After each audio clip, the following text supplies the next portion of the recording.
Der Wecker klingelt, doch die Aussicht auf den Tag fühlt sich an wie eine unüberwindbare Wand.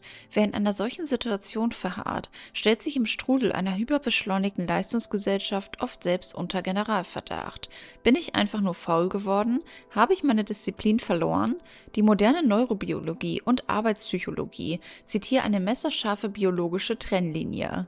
Faulheit ist ein passiver, oft temporärer Zustand des Genießens. Man will nichts tun und fühlt sich gut dabei. Ein Burnout hingegen, das emotionale und physische Ausgebranntsein, ist das tragische Endstadium einer chronischen Überlastung des zentralen Nervensystems.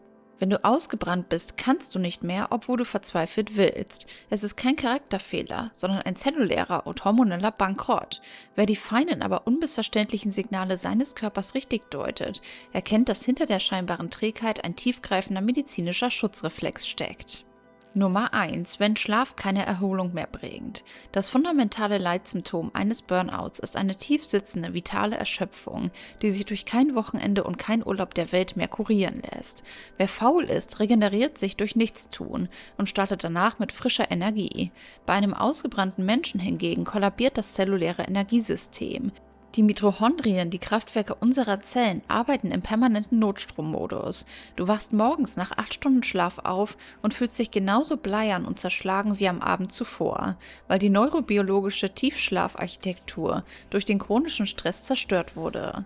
Nummer 2: Die emotionale Distanzierung. Ein weiteres unmissverständliches Warnzeichen ist eine schleichende Veränderung der Persönlichkeit, die sich in Zynismus, Bitterkeit und emotionaler Taubheit äußert. Während faule Menschen ihren Alltag und ihre sozialen Kontakte entspannt genießen, distanzieren sich Burnout-Betroffene innerlich von ihrer Arbeit, ihren Hobbys und sogar von ihren geliebten Mitmenschen. Das Gehirn baut eine emotionale Schutzmauer auf, um sich vor weiteren Reizen und Überforderungen zu schützen. Was von außen wie Empathielosigkeit oder Desinteresse wirkt, ist in Wahrheit der verzweifelte Selbstschutz einer überlasteten Psyche. Nummer 3: Wenn das Gehirn die Kooperation verweigert. Wenn du faul bist, könntest du eine Aufgabe fehlerfrei erledigen, entscheidest dich aber bewusst dagegen. Wenn du ausgebrannt bist, streikt dein Denkapparat auf physischer Ebene. Ein chronisch erhöhter Spiegel des Stresshormons Cortisol greift die Synapsen im Hippocampus, dem logistischen Zentrum für Gedächtnis und Konzentration, aktiv an. Betroffene leiden unter massivem Gehirnnebel, starren stundenlang blockiert auf dem Bildschirm, verlegen Gegenstände oder können einfachste logistische Verknüpfungen nicht mehr greifen. Das Gehirn hat schlichtweg die Datenautobahn gedrosselt, um einen totalen Systemabsturz zu verhindern. Und Nummer 4: Wenn der Körper die Notbremse zieht. Faulheit tut nicht weh. Ein Burnout hingegen manifestiert sich mit brutaler Deutlichkeit im physischen Körper. Weil das vegetative Nervensystem permanent im Kampf- oder Fluchtmodus gefangen ist, rebelliert der Organismus. Chronische Spannungskopfschmerzen, diffuse Gelenkschmerzen, Tinnitus, plötzlicher Haarausfall oder massive Magen-Darm-Beschwerden sind typische Anzeichen.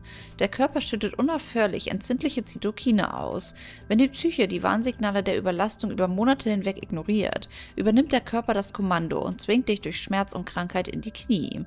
Möchtest du jetzt noch wissen, was passiert, wenn du jeden Tag Minze isst? Dann schau dir unbedingt das Video an, welches wir dir an dieser Stelle verlinken. Klicke direkt drauf.